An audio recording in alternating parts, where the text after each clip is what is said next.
Le racisme, une haine identitaire. C'est un vieux livre qui a été réédité souvent. Et l'idée, c'est que ce qu'on appelle d'habitude le racisme n'a pas grand-chose à voir avec les races. Que quand on a mis ça dans les races, c'est pour cacher la question dans des cellules, du sang, etc. Mais qu'en réalité, c'est bien une question d'identité.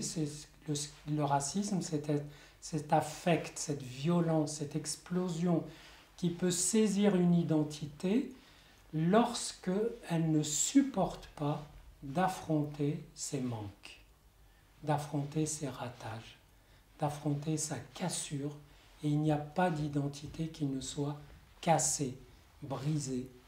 Mais certaines identités ne le supportent pas et imputent à d'autres cette cassure. Autrement dit, trouvent que si ça va mal en elle, dans cette identité, c'est le fait des autres identités ou de certaines, notamment cette sacrée identité hébraïque que la Bible a lancée, qui est une identité, alors pour le coup, en cassure, en rupture avec elle-même de façon permanente, mais vivant de ces ruptures et de ces dissensions internes, et se transmettant tant bien que mal. Et il se trouve qu'elle symbolise pour beaucoup l'insupportable de l'identité tordue, cassée, vertigineuse, etc.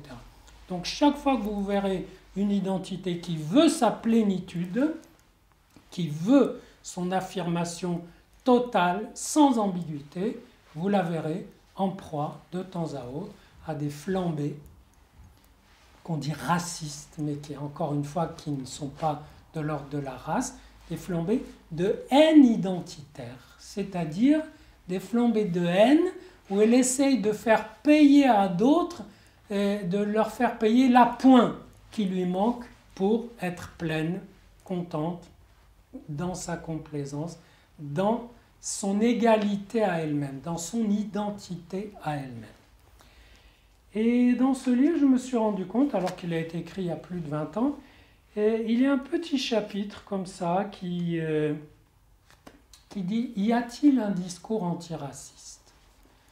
et qui montre que un discours qui serait le discours antiraciste, qui dirait comment il faut être, comment devrait être une identité pour ne pas basculer dans ces accès de haine, eh bien, à la longue, il deviendrait raciste.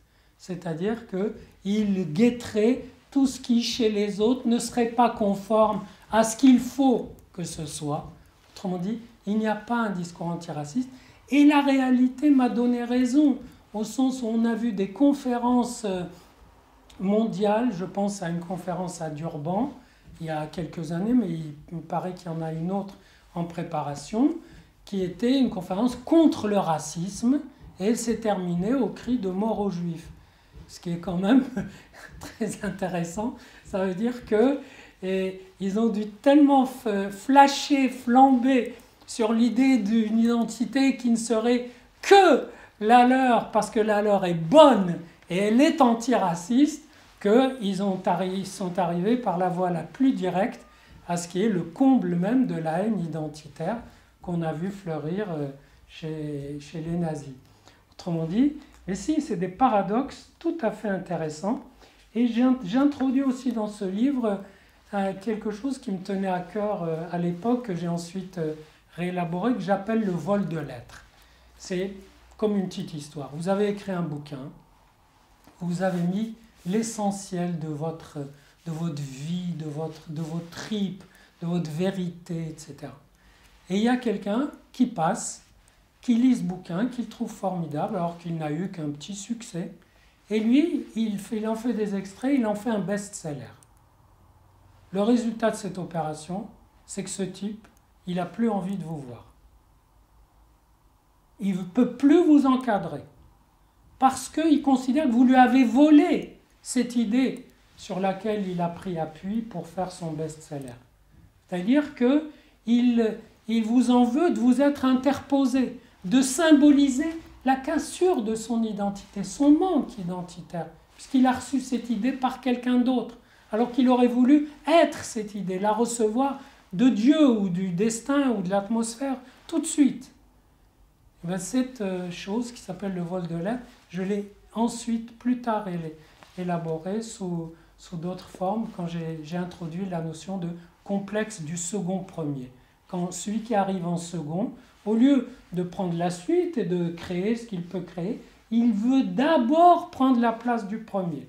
D'abord enlever l'existant du premier, ce qui est impossible. On peut tuer le premier, mais on ne peut pas faire qu'il n'ait pas existé.